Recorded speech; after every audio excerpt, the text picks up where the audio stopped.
Hi everyone, welcome to my channel. My name is Huria. In this video we will go through registering a trademark in the UK step by step. So if you Google trademark, register trademark UK Gov, that will take you to the government website straight away. It's quite easy actually, although I have to make a disclaimer, I'm not an attorney, but this is from my personal experience. I found that registering a trademark through the government website is quite straightforward, it's very simple. Unlike the US USP2, slightly more difficult.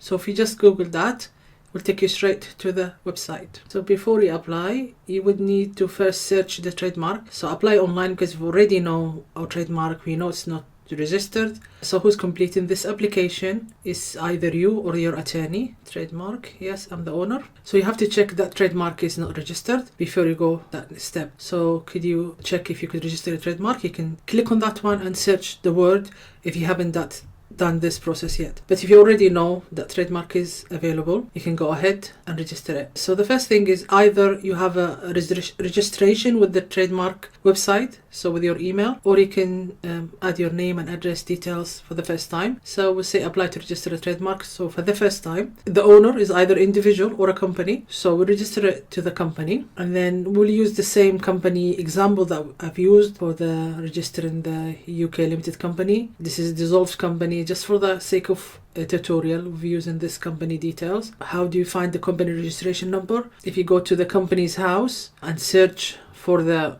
company's name, you will find that the number next to the name. So as you see, this is a dissolved company. Here is the number, and then we need to put the postcode or the address for the company and the full address. Okay, the full address is there, registered address. Now, if you are registering from outside the UK, you have to have a UK address, so either a service office address or anything. You can't put your international address for registering the trademark, so you would need address. So just confirmation and then continue. So I have to put my real details for registering a proper trademark, so we can go through the next steps. So continue. Now, so it's asking us what type of trademark it is. So there's quite a few difference. There is the word, so like beehive, or a picture of a beehive, or a picture and a word together. Last one is a sound mark, which is unusual, but there is a sound mark as well. You can actually trademark a sound mark. Normally, I do words, only words, so I'm just registering the word, not a picture. In the third example, if you are using a word and a picture, you have to make sure that all the words in that picture will be added as a word next to the trademark. So if you write Beehive Co Limited, the trademark will be Beehive Co Limited with that picture. So we're just gonna do words and then continue. So now we need to enter the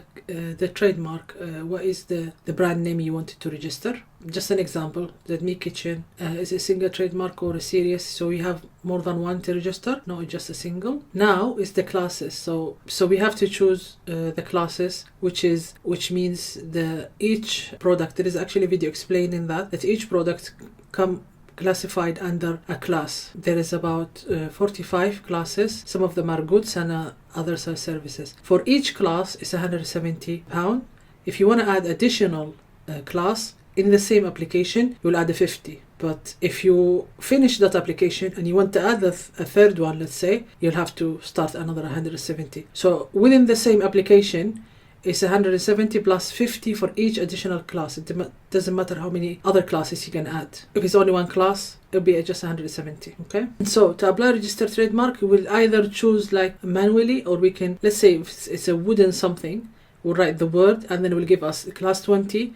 If it's wood knobs, for example, that's your product, then that will be your product. You can just choose, let's say we are registering a wooden hanger. It's a trademark in a wooden hanger. Might find it, hangers, non-metallic, so class 20.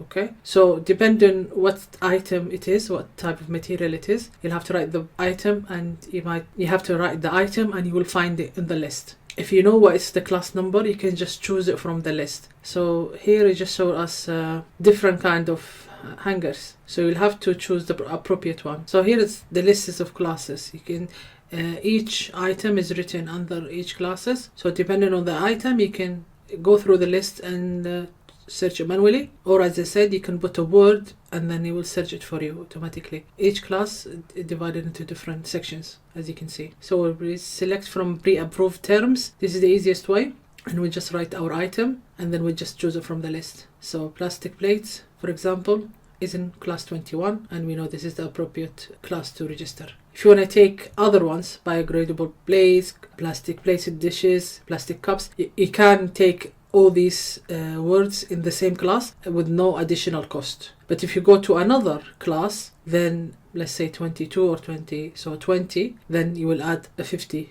pound for that one. Okay, so we just choose plastic plates, as many as you want in the same class. It won't cost us anything. So if you continue, will tell us the cost will be 170.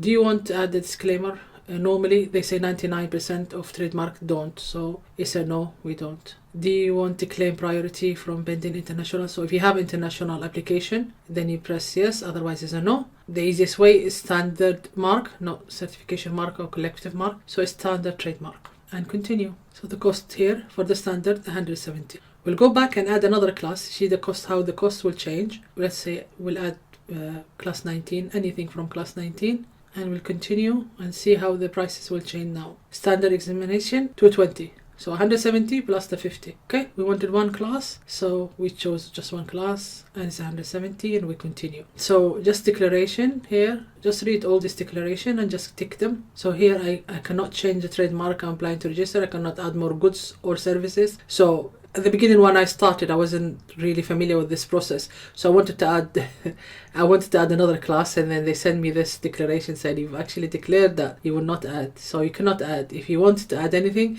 you'll have to start a new application. So create your own reference. Just if you have like more than one brand you're registering, just write it's the kitchen brand, so when they send you an email, you would know what they're talking about, because you might not recognize the trademark number. Okay, that's it. Now we've done this. Now we pay and submit the application. So you make a credit or debit card or deposit to international. So either wire transfer to the IPO or a credit or debit card. So this is the quickest one. And continue, and we just pay and continue and confirm application submitted, and that's it. Now we'll hear from the IPO once the trademark has been registered or about to go into the Gazette. So they put it for 2 months for a position, they advertise for it, and then after that 2 months it will be registered, but you will get an email for each process. So that's it, we've registered a trademark in the UK.